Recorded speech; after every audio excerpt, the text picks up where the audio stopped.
4 hours. What a horrible day. I'll just take us back a little bit. Frame the challenge. I'm into long human-powered journeys, going thousands of kilometers using purely my own human power. So my next challenge is I will attempt to travel from Singapore all the way back to New Zealand. Charlie, do you have a visual on that ship? Trying to turn east to give it a nice wide berth. There is a row from Singapore to Darwin in Australia. There's a cycle ride across Australia, and then there's a 2,600 kilometre stretch between Australia and New Zealand, which is a very rough part of the world. I have some recollection of some tragedy in that water. It was a Sydney to Hobart yacht race, which happens every year, and there was a big storm there a number of years ago. A number of people lost their lives in that. Which brings me to the one guy we didn't talk about was Andrew McCauley. He got on sight of New Zealand. Something happened, we don't know what, and he is never seen again. And that is the reality of this kind of challenge. The hard part of the Tasman is its unpredictability. It can be a very nasty bit of water. The Tasman sort of has two moods. One's either it's calm and you're rowing for 24 hours a day, and the other is it's stormy and you're holding on for dear life. How do you rationalise the risk? You're a father, you're a husband. This is a very sensitive topic. There's been a lot of people trying it. A lot of them have usually ended in the first week or two. Most frustrating, I can't find the East Australian current. Where is it? I've never been more broken. I've never felt that something was so impossible and you have no choice but to continue. Also, the rudder, the tiller arm for the rudder has snapped off completely. You cannot escape it without getting something nasty. Big wave. We know the game's not over yet.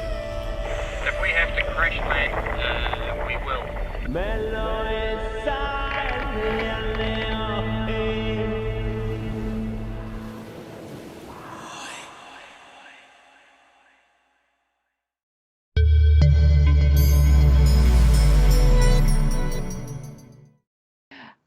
So thank you so much for being here, Grant and Alistair. Where are you in the world right now? I'm in Singapore at the moment, where I've been based for 25 years, Nadia. What about you, Alistair? And I'm down in New Zealand. I was in Singapore for a long time, but I've relocated back to New Zealand now since we made this film. Right. So, can you tell us a little bit about yourselves and your background, just to give some context? Alistair, you go first. Okay, I'll go first. Okay, my name's Alistair. Alistair Harding. I am the director of the film, The Sea Decides, which we're talking about today.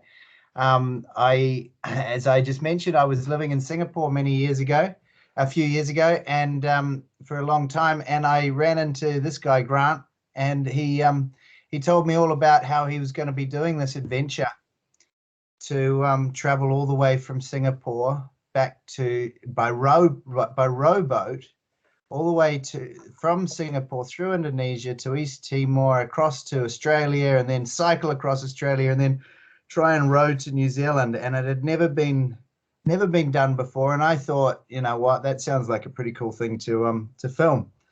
And so I begged him, and he finally let me bring my cameras out to film him because everybody else was wanting to do it. And we just had an amazing adventure. The Sea Decides is the film that we made out of that, and it was my first feature film. I've made documentaries for National Geographic and History Channel and stuff like that before, but as a producer and as a writer. But this was my first documentary film that I made all on my own, and it was. I just hope you guys enjoy it. Over to you, Grant. Yeah. Okay. Thank you, Alistair. My name's Grant Rawlinson, and I'm originally from New Zealand, the center of the universe, if you rotate the globe at the right angle. But I've been based in Singapore for 25 years here. And my kind of life purpose really is to make these exploratory journeys by human power around the world. And I dreamt up this idea of traveling. I called it From Home to Home. My home in Singapore for 25 years, back to my original home in New Zealand. way back in 2012, as when I was on another human-powered journey in Europe, actually. And I dreamed up this particular idea, and then and over the years, I struggled to start putting it together and finding a team of crazy people who would be interested to be partake in the journey. And Alice, that's where I bumped into Alistair, and you know, the rest is history. We had this incredible, absolutely incredible adventure together on the journey, and yeah, producing the documentary. So the process of doing the film was evidently different from most films, of course. Can you tell us a little bit about how the process went? How did you do it? Because of course, Grant films part of the boat scenes, and you, Alistair, film other parts. How did that go? I think when you start off doing something like this, I always say that it's more like a mosaic than a jigsaw puzzle, because you just take a whole lot of broken pieces essentially. You can't plan everything out. So we put some cameras on the boat. We put some positions for cameras on the boat, and then Grant had a couple of cameras to put onto those positions and film himself. And then the adventurous part for me was that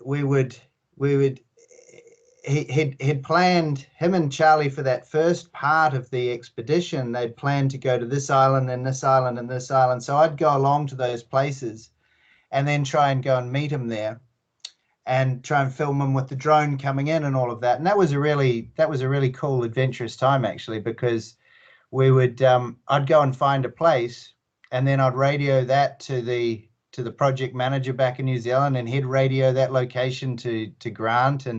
And then just the fact that Grant was able to navigate to those places, I just found absolutely extraordinary. One of the islands was in the middle of the Java Sea. And it's like finding a needle in a haystack, really. So I guess, sorry, I'm going off a little bit off topic there, but the idea is that, you know, you just sort of film as you go. You try and film as much of it as you can. And you really have to trust the writing once you get back into the studio and you go through all of the footage. And I just spent a long time transcribing every little bit of footage, whether it was mine, whether it was his, whether it was something that Dave, the project manager, recorded on the phone back in New Zealand. And I guess that's really the answer to your question, is that it's a hell of a lot of writing to try and figure out what that mosaic is. So how did you find it, Grant? Yes, exactly. The filming. I probably found it slightly easier than Alistair, because my cameras were slightly more basic. Literally, they were like the size of matchboxes. They were these Nikon 180, and we had a 361, but I think mainly Alistair used the 180-degree footage. They were tiny, and literally you pushed one button to turn them on and one button to turn them off. So, I mean, the biggest challenge in terms of filming it for myself was that it's very easy to turn the camera on when the sun is shining and the birds are singing and you have a tailwind and everything's going great. It's harder to turn it on when you're tipped upside down in a storm and you're wondering, you know, you're seriously wondering what your next move is going to be. And if you make the wrong decision, it could be the final decision you ever make in your life. So it was really forcing myself to try and get footage. And, you know, I still kick myself at some times. It's easy in hindsight to look back at some of the really rough times and think, man, I wish I'd just I'd turned the cameras on a little bit more there. But of course, it's not until you're in the scenario that your priorities change a little bit. So look, I just try to get as much footage as possible and then pass it to Alistair. Yeah. Yeah. So Grant, you have climbed Everest. What is it about this particular challenge of crossing the Tasman that captivated you? Well, it was after I climbed Mount Everest, I really started to transition away from just being interested. I'd spent 10 years climbing mountains mainly, and I started to transition away from just purely climbing to the summit of a mountain to being much more interested in journeys, making long human-powered journeys through more remote parts of the world. And it's this whole aspect of planning journeys, and especially journeys, you know, where there is no route, there is no trail to follow. You're kind of trailblazing. It's the whole process of planning and preparing and dealing with risk and uncertainty and putting together teams and stuff, which I've just found really fascinating. It's just basically driven my life, and for the last 10 years now. And so this particular journey was the biggest journey that I'd undertaken. And it seemed to me, at least, to be purely rational. It was like, why wouldn't I do this? I've been living in Singapore for 25 years. I'm originally from New Zealand. I love human-powered journeys. Why would I not make this human-powered journey from Singapore to New Zealand? It's a very, very sane decision. So what kind of preparation, physical and mental, does it require, actually, for people to understand? But, you know, probably the hardest thing for me personally was getting to the start line of these massive expeditions. You have just, you know, you have literally, since I first voiced the idea, it was 5 years until we actually departed. 5 years of preparation and planning and testing the boat in Singapore and buying boats and getting used to equipment and testing stuff and building the team. It's just, it is just enormous. The physical side of it, which most people think, oh, it must all be about physical training. That's a tiny piece. That's just like one little 5% slither that you do in your spare time amongst, you know, balancing a family and your job and preparing all these other thousands and thousands of details. So physically, it's just that's just a small issue, really. But of course, you have to be at least to have some level of physical fitness to be able to do it. Right. Did the sense of adventure got instilled in you from your childhood, or was something that was innate? Yeah, I mean, I grew up on a farm in New Zealand, and I can always remember, even from a small boy, that I'd prefer to walk or ride my bicycle than I would be to ride motorbikes or use engines or even ride horses. So I've always, it's definitely a part of it is in my DNA, that's for sure. So are you instilling this in your daughters? The sense of adventure? I'm trying to, but the iPad is more appealing. Competitor in the home at the moment, to be honest. Yeah. So you mentioned on the film that this is your life's purpose. How did you come to that conclusion? How does someone come to the conclusion that exploring and do this kind of adventures is a life's purpose? Well, it took quite a long time to come to that realization. And I used to think I was a bit weird, to be honest. I remember 25 years ago when I first moved, I went to live in London for 2 years before I was in Singapore. And I had I was on a short-term visa in London for, I don't know, a couple of years or something. And I was working on a construction site, a pretty crappy job. But then I got some time off. And then my friends all decided to go night clubbing for about 3 weeks. And I decided to go for a walk across Scotland. And I didn't have anyone to go with. And they asked me, I remember just before I left, they asked me, said, you know, what are you doing? And I said, I'm going to go for a walk. And they said, where? And I said, across Scotland. They said, who with? And I said, myself. And they said, what a loser. And at that time, it was not a cool thing to do whatsoever. There was no one going, that's amazing. And I was a bit embarrassed about it, to be honest. I thought maybe I am a bit of a loser for doing this, but it was just something that I was always drawn to doing. It wasn't until later on in life I started to realize that the calling for this kind of thing is so strong for me that it's more than just a hobby or a passion or something that I do when I have some spare time. So, Alistair, of course, we can see what Grant gains from this, but what did you gain from it? What has the film changed you in a way? Both on a personal level and professional level, what did you gain from it? I started making my own short documentary films when I was living in Singapore, on the theme of people who do what they love. So I went up to Tokyo and I did a whole series up there of different people doing amazing things, like female pro wrestlers, for instance, and people making doing steampunk and stuff like that. And then I did some in Singapore as well, and also down in New Zealand when I was down here on holiday at one point. And I think this film is kind of like a natural progression of that. that I feel like filming people who do what they love, the whole idea of it for me originally was just to rub shoulders with people who are doing doing things for passion, not necessarily for money. And so it was kind of a natural progression when I met Grant that, you know, this was, okay, I've done all the short ones. I think I did about 15 of the short ones. And I thought, now this is the time to do the big long one, the big full feature. And I don't think it necessarily changed me, but it took the progression, you know, that next step further.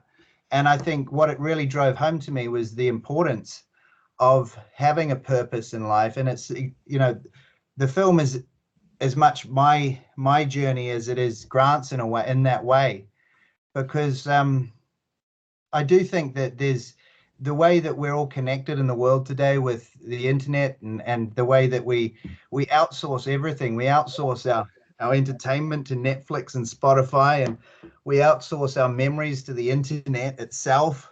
I think it's all about trying to build that purpose in your life and to try and get that message across to people. You don't have to enjoy necessarily ocean rowing to enjoy that message in this film. I think that to me is what it's about. Mm-hmm. So that was exactly what I was going to ask you. What are the key messages of the film? What do you want people to take away from the film? Yeah, that's it. It's about that sense of purpose. It's about also living with nature as well. We have this massive technological hubris at the moment where we think everything can be solved by an app, you know? And you can see it in this film when Grant's out there on the Tasman Sea and those waves are ripping things off the boat, literally. We have no power over nature. You know, it rules our lives. It doesn't go the other way around.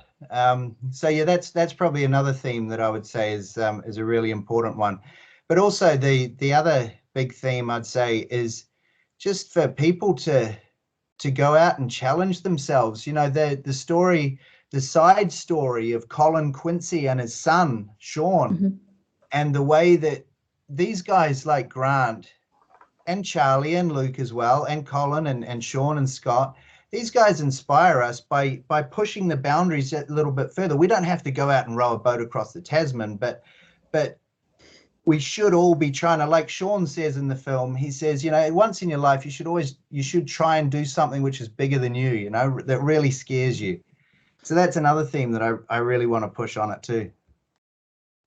So for you, Grant, does it resonate what Alistair's saying? You think these are the key messages of the film? Oh, absolutely.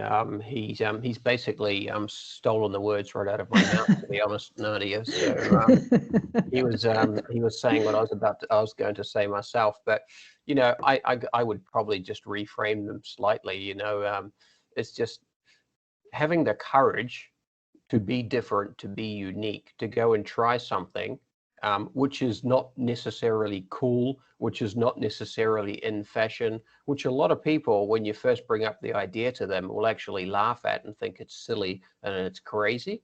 Having the courage to go and do something like that in your life, and for completely intrinsic reasons, motivations. You know, Alistair devoted himself to this particular journey for years of his life. I devoted myself to it, not because there was a paycheck waiting at the end of the day whatsoever. You know, it was because it was for a much deeper reason.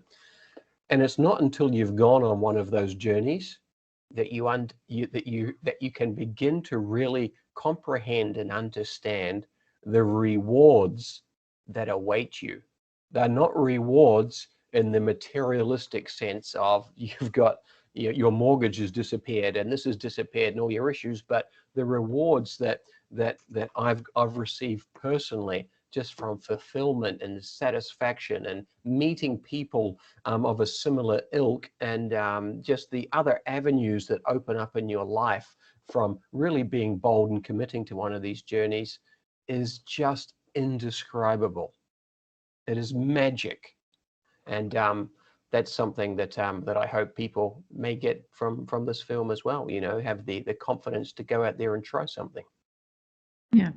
So, Grant, what has happened since then? Are you preparing yourself for another try? Well, what has happened since then is that this global pandemic. Right. But this little thing. yeah, this little thing. So, you know, after 3 attempts to cross the Tasman and finish off the expedition, I had the option to give up on this project or continue. And this has been, in many ways, one of the most difficult decisions of the entire expedition. The most difficult decision was to start it, right? It was to begin it. The most difficult decision now was whether to continue it or whether to end it. I mean, it's very well, there is a huge popularity around having the strength and the resilience to continue. But, you know, if you flip it around on the opposite side, I often ask myself, do I have the strength to stop? Mm-hmm. Do I have the, you know, that fortitude, that courage to say, you know what, it's time to bury it now. So I think about that on a daily basis, but on the same time, I'm building another boat to make a 4th attempt as well, just in case. And that boat just got painted yesterday, Nadia, orange color, and it's waiting in the UK for some testing. As soon as I can get there to test it, it's very experimental, but I'd love to get out there and finish off the Tasman at some stage. So will we have another film, Alistair? I don't know. He's still recovering emotionally, financially, and physically from the last one, I would say. I honestly don't know the answer to that one, but yeah, it'd be nice to see him finish it off, wouldn't it? Yeah. I think, yeah, I would love to see it. I think everyone would love to see it. I think it's if. Can I say on that point though that you know, I remember when Grant made his first attempt, and you know, there's multiple attempts there. I don't want to give away all of the story, but on the first attempt, I always remember he came in. Grant was a bit shaken up. We did a really good interview, didn't we, Grant? It was probably the best interview of the whole filming, actually. It's very raw. And then so then we were in Australia. So what, of course, do? You go to the pub, and because that's what you do in Australia. And somebody gave us a call. It was a guy from down in Coffs Harbour. He actually gave Grant a call, and Grant didn't really want to talk to him, so he put me on the phone, and I had to talk to him. And he said something really interesting that day. He said, you know, people want to see you fail first. They don't want to see you succeed first. And so maybe that's a little bit of what you've got there. You know, you're happy with the failure bit now, Nadia. You just need to see him finish it off, right? No. I'm just interested because, of course, given that at the end of the film, he kind of says he will try it again. So that's why I was asking.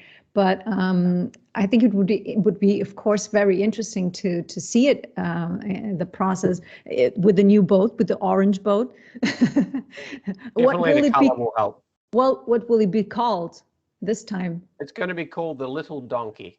It's smaller. It's smaller than Simpson's Donkey, the original. So it's going to be called the Little Donkey. Yeah.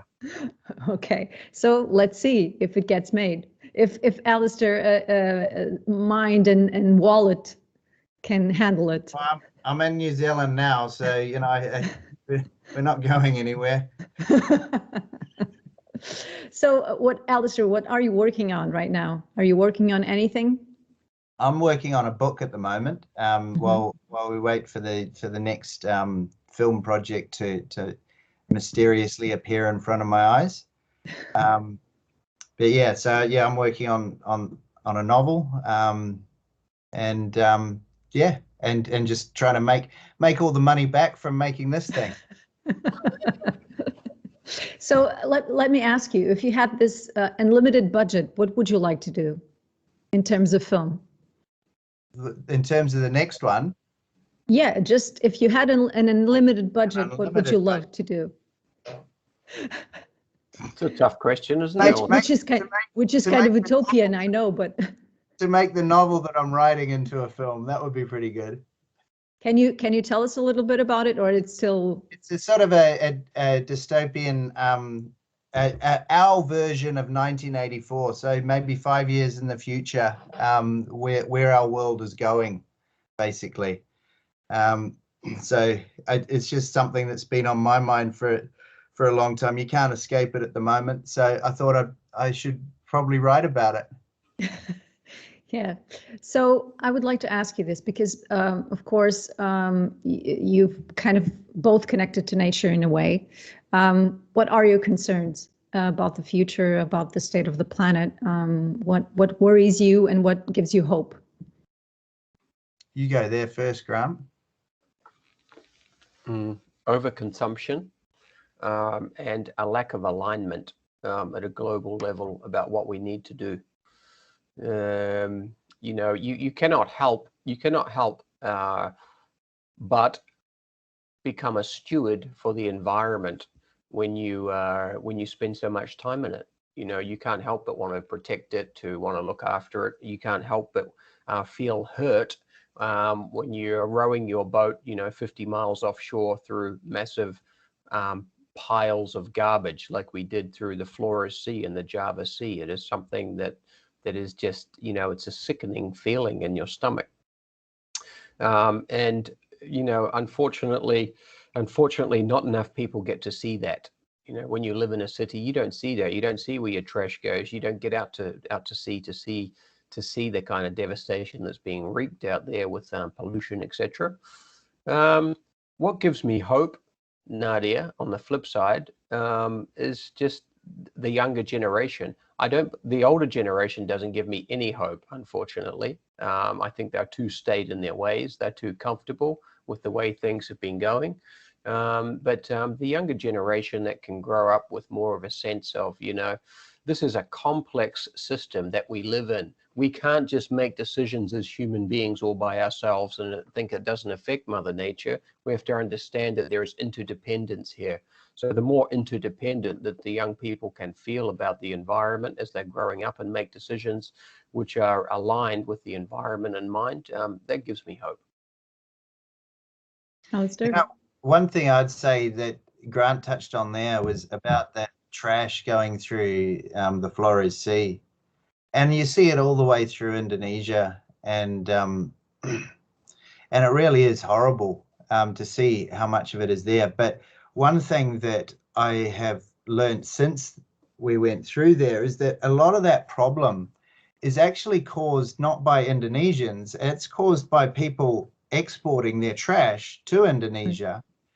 And, the awareness of that's, I think, one thing that I wish that we could have perhaps highlighted, but I didn't realize it at the time. I just thought that it was just shipping, chucking trash overboard and Indonesians themselves doing it. But I've since learned that, it's a global problem, what's happening there. And it's really, really sad.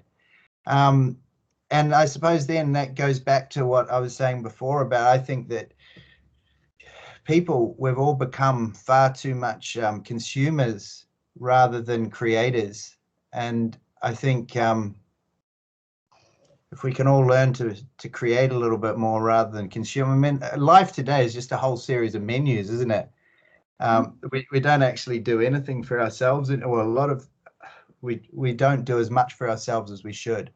And so I'd say that's a real huge challenge for us to be able to do that. And that'll solve a lot of these problems. That's what gives me hope, is if we can learn that. Yeah, thank you so much. I think that I asked that question because this festival is very much focused on change and sustainability and that kind of themes. And of course, sometimes the films are not exactly evidently towards the themes, but they have this underlying theme that can actually resonate with a lot of the things we're talking about, especially when Go ahead. And, the way that Grant's done this journey, this human-powered journey, I think is a really good example of that. It's not about getting the biggest, fastest motor or the best technology, sailboat technology to go and do this. It's literally by human power. And the message that gives people is that, you know, you can go out and do things without destroying the environment. So yeah, I totally think that fits with what you guys are talking about. Yes, it's true, and that was exactly what was appealing, especially when it comes to you focusing on this idea of the name of the film itself, The Sea Decides. It's kind of like nature has more power than we do, and it rules us in a sense. But now we're kind of disrupting it in a way, but it's still there and it's quite powerful, and we have no control over it. And especially when we are impacting it so much, it comes back to us.